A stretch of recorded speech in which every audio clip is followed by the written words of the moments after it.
Capacitor AC circuit में हम कैसे बिहेव करता है। तो इसके लिए हम एक कैपेसिटर ले लेते हैं। मान के चले कि ये हमारे पास वो कैपेसिटर है और इस कैपेसिटर को हमने एक अल्टरनेट सोर्स के साथ कनेक्ट कर रखा है कुछ इस प्रकार से। This is capacitor with capacitance value C। ठीक है, तो हमें पता है कि कैपेसिटेंस वैल्यू C जो होता है वो होता है चार्ज स्टोर dq बटे में dV। तो यहाँ से हम पता लगा सकते हैं कि dq जो है वो किसके बराबर है, C dV के बराबर है, C dV के बराबर है। या जो हमारे पास V जो है, या फिर ऐसा कह ले कि dV जो है वो किसके बराबर होगा, dq बटे में C के बराबर। ठीक है, तो let us suppose that this is equation first, this is equation first. Now हमें ये पता है कि अल्टरनेट सोर्स में करंट का जो वैल्यू होता है I is equals to I naught sine omega t के बराबर होता है। Suppose that this is equation first A। ठीक है, अब करंट के डेफिनेशन के तहत current equals to rate of flow of charge with respect to time.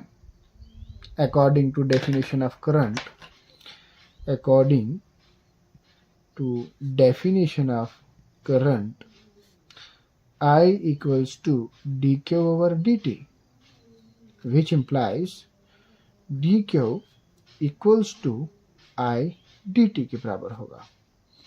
And substituting the value of I from equation number A, we get dq equals to I naught sin omega t into dt, omega t into dt.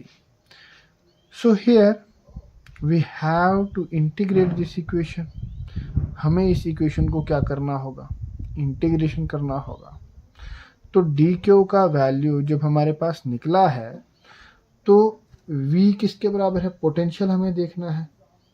ठीक है, तो पहले हम या तो इसको integrate कर लें, या तो पहले हम इसको c से डिवाइड कर लें, या तो पहले इंटीग्रेट कर लेते। चलो ऑन इंटीग्रेटिंग तो टोटल चार्ज निकाल लेंगे तो उसको डिवाइड कर लेंगे, है ना। या तो फिर अगर टोटल पोटेंशियल निकालना है तो देयरफॉर dV, यहाँ से दो तरीकों से आप इसको कर सकते हैं। देखो, या तो इसको पहले dV में कन्वर्ट कर दो, या तो पहले Q निकाल दो, उसको C से डिवाइड कर लो, वो आपके पास पोटेंशियल निकल जाएगा जिसको हम EMF भी बोलते हैं। ठीक है, तो मैं इस तरीके से जाता हूँ, पहले C से हम इसको डिवाइड करते हैं क्योंकि बहुत सारी बुक्स में हमारे पास ऐसे ही किया हुआ है, तो मैं ऐसे भी जाता हूँ इसके साथ। तो ये हमारे पास बनता है I not sine omega t dt divided by C। अगर मैं इस वैल्यू को इस इक्वेशन में सब्स्टिट्यूट करता हूँ तो dV मेरे पास ये बनता है। या फिर मैं इसको dV को लिख सकते हैं dE, क्योंकि EMF हम लिखते हैं किस में, अल्टरनेट करंट में, वोल्टेज ना लेते हुए अल्टरनेट करंट में EMF लिखेंगे। तो ये होगा हमारे पास I naught over C sign omega t into dt। In order to calculate the complete EMF, we have to integrate this equation। और हम इस इक्वेशन को जब इंटीग्रेट करेंगे तो हमें क्या करना होगा, integration DE equals to I naught over C integration of sine omega t into dt, omega t into dt। तो सर जब हम इसको इंटीग्रेट करते हैं तो integration of sine omega t, यहाँ पर इंटीग्रेशन डिफ्रेंशिएशन रिवर्स प्रोसेस है, तो ये हमारे पास बन जाएगा I naught over C minus cos omega T divided by omega, divided by omega. इसको बाहर निकाल दो तो ये बनता है आई नॉट बटे में ओमेगा सी EMF माइनस भी साथ में है cos omega T, cos omega t। Now convert cos into sine. cos को अगर मैं साइन में कन्वर्ट करता हूं तो मेरे पास क्या आएगा, it will become is equals to, it will be equals to कितना होगा, ये होगा हमारे पास EMF equals to minus I naught divided by omega c into sin pi by 2 minus omega T. First quadrant में आएगा, ये कहाँ पे आएगा? फर्स्ट क्वाड्रेंट में आएगा। पाई बाई 2 माइनस ओमेगा टी, ठीक है, बढ़िया है। यहाँ से आगे बढ़ते हैं हम। यहाँ से आगे हमारे पास क्या आएगा? अगर मैं इस माइनस को अंदर लेता हूँ तो माइनस माइनस प्लस, हाँ ठीक है चलो। तो यहाँ से आगे जब हम बढ़ेंगे तो हमारे पास क्या आने की संभावना है? तो ईएमएफ होने वाला है आई नॉट बटे में omega into C sign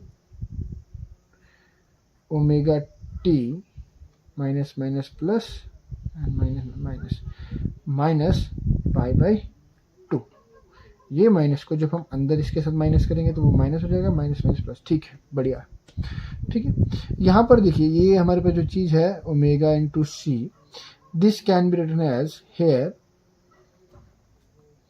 1 upon omega c equals to xc, which is resistance offered by capacitor in AC circuit, capacitor in AC circuit, ठीक है। तो therefore EMF हमारे पास किसके बराबर होगा? XC into I naught sine omega t minus pi by 2। तो ये हमारे पास होगा E M F is equals to resistance multiply by E M F, that is equals to peak voltage sine omega t minus pi by 2। Suppose that this is equation B. On comparing equation A and equation B, जब मैं equation A and equation B को compare करता हूँ तो यहाँ पर हमारे पास देखने को मिलता है कि I जो चल रहा है वो ओमेगा टी एंगल पे चल रहा है और EMF जो चल रहा है omega t minus pi by 2 पे चल रहा है। So on comparing equation number first या A and equation number B, we conclude that EMF lags behind the current I in a purely capacitive circuit, ठीक है, across AC source, है ना, ठीक है।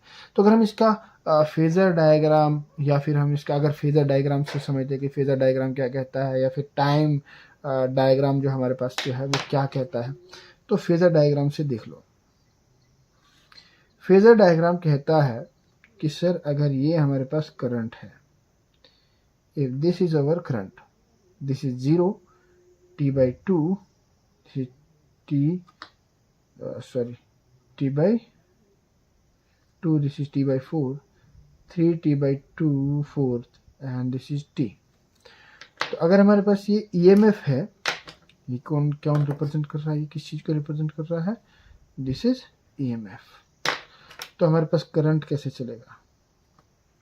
करंट अगर ये हमारे पास करंट है भाई, हाँ ये हमारे पास करंट है,